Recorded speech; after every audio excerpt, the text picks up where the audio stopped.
opahun ruoto tino ba tini ni luani pasa Moses tini abino gama penyora penyin tema ti ye ko per pola penyor ni uyai bot awobi lao oding ochako kede lemon dia koni you are right man of God forgive me to ask you with this question te duogo e leb lao me te koni tamango iromo miyo ikom kop ubonyo gini bishop apenya dano no enono enda me put pagama penyi ko leg arwotwa atedo word into details gini abela bubor enda mitichi kiri te winy ang'eyo dano ni upenya piene na uneno profile la tia koboni inspire with Pastor Moses amena ngion ngeni ana bera tela ni ko lego ni entro lego ni wano kwanyo puonyor dang ni ye ichake na gamma penyo dang ti lego ni lega ruot wakoni papua me ti polo nyuben ma wora loch miero bin gina mo ti lobo achalo ti polo mi watin samwa medidik gony wai kom balwa achalo wano gony jo abalo botwa peter wai omchuny enti larwa ichingarach agi huko kikanu peda kubu yo kenicha. Now, apenyi ke neno mumot peko na ng'eyo kwena nu mira dano ni ochung' ye chake na penya gamo ni arwate kede mireni unyoda chake ni pe arwate kede ngo kede mireni ento lok kawano winyo ni unyolega ruotwa ni tia koboni gony wai kombalwa achalo wano gony jwa abalo botwa onyo timwa kisha ikombalwa achalo wano timo jwa me balo botwa ngo kisha machel kop ameti yakina bishop gino bonyo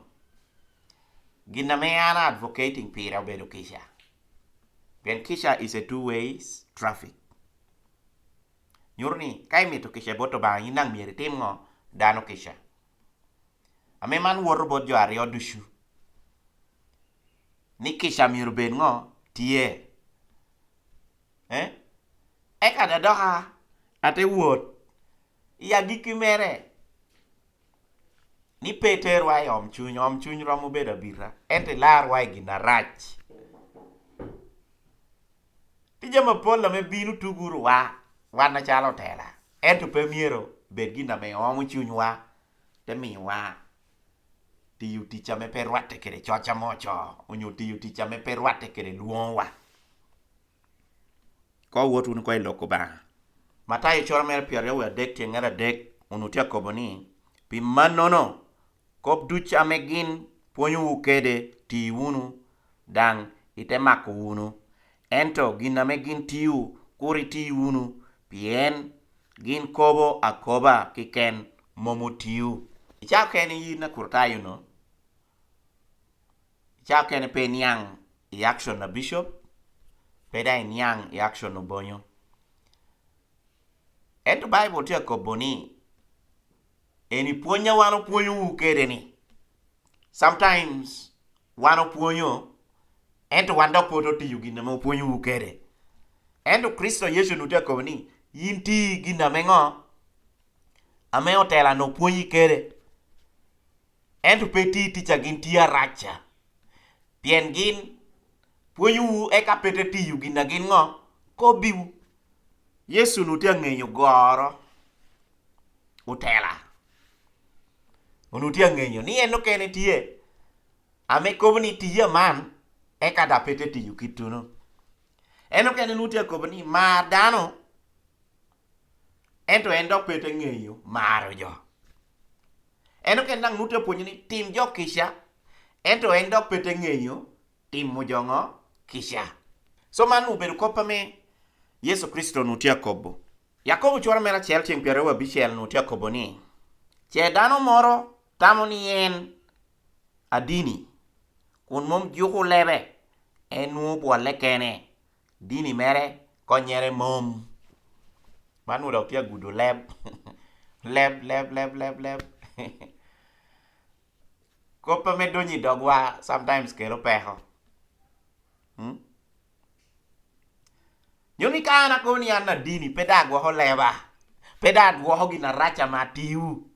pedagwa here kena no dini na konyere ngo petie no dini na konyere pe dong man woro guda an gudi yin gudu bonyo guda tela moro ki keni ruama popat ka oti tichuba oti tichuba e ka to miyo teko me tichuba wano tiucha chak kiloko an ana ng'eyo ni gino kelo kopi duch adong tino bonyo ti ye peho ni anying bishop dang ti ye ni obedo kop me politics dwana te kop ni yin na meti watching an no kere jo ducha meti winyo dwana ni kare me politics o kar koba udog unu uchak unu yobo wat rombe di balo ti mere rombe di kopo bonyo dang nyoti ateni an pe ng'eyo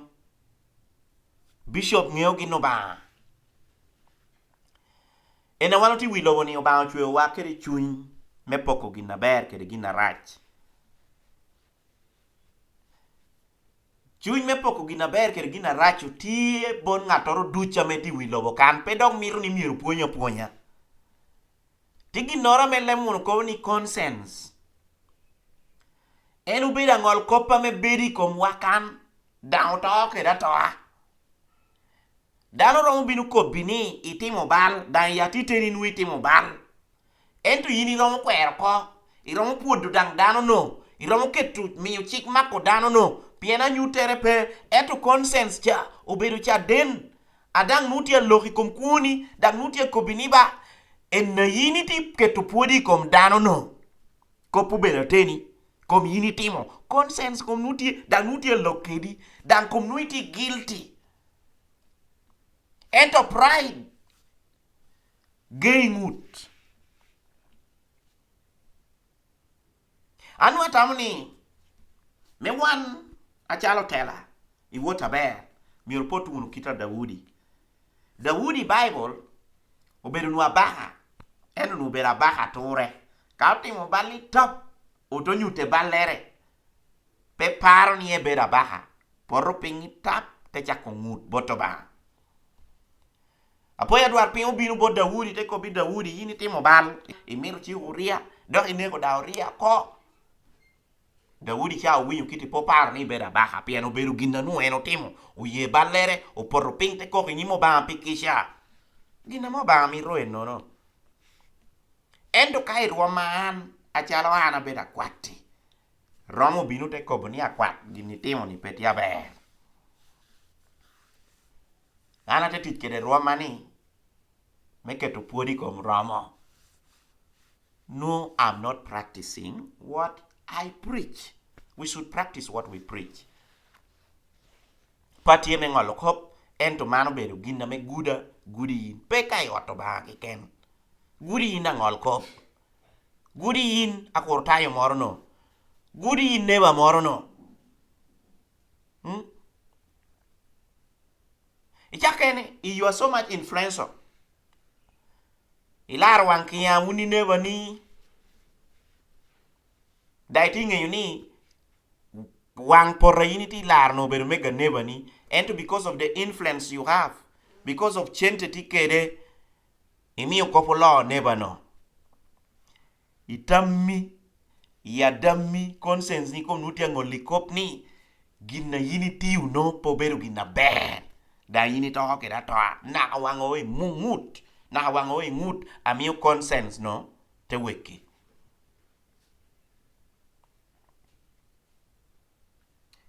ko hot koy loko ba mandong gudan gudi yin gudu wandushu jar kop chora mera para dek tiengera dek ko wor kwan unu jar kop chora mera para dek tiengera dek tia ko bukiti ngata me gwoho kop amen kobo gwoho kwa mere endu ngata me ngamo doge ikopa tata porichan Karawano kwano poyo primary no chon ba ana kwano chon poyo wa moro no tie ka ini por ribal unuiti woi klasi jwaro dudi te minyo tino wer ni chan girepe yenyo dano ena yenyo chan girepe yenyo dano ena yenyo chan. Social media tiu binu dano kobu ginor ki ken peda te tammo guri mengo aeni kobo ni akella yele kom ngatoro yape e kai te numo jo ame dang lobo wani ena mari kai dog pe chuny kai kobo ginora teko guda tela moro nye kobo ginora teko gudu ngatoro inote ko bi med match akwat med match ubonyo med match itiko bukoba teni el ka cha dong iti peho na ngata wulimi bujang no pe ngata chumpir dang no petie teko per tieni patia gingi me pe ko bukoba teni ento nge procedure mekelo ko ame ko bokana ler mi bed within chick pe outside chick mano bed warning nga pingator ki kana metia watching an pe kapi ubonyo ki ken ento bed warning aborin pien wilo ba wano ti yeni utike do tela gin jagwa ho chick ichao kena me ateni meko payini ko budonga katuka na ler nuyin nuker chano kwa ikomi tineno dong bible ko biwani ngata me gwoho ko pain kobo gwoho kwa mere ento ngata me ngamo doge iko patata pori chan nen so gwoho ere chan tiu bedo mot pe wori yeng yina meti watching ano manu ko pateni en nono uti kere social media yora ber social media ni Allah ko ajo apol jo kene tiu lo ye jo kene ko gi lo here jo kene tia chulo tino gi kwan kun be ye ti kere social media yora ber ame konyi ento pe ti kere social media yora rach ame duoki ping mano ber warning charkop piare wa chel tiengere piare wa dek ko kwan kong charkop chora mere piare wa chel tieng piare wa dek Jacobo ni ngata me gwoho kop ame yai doge geo ayela mombini kome ngata me gwoho kop ame yai doge geo ayela mombini kome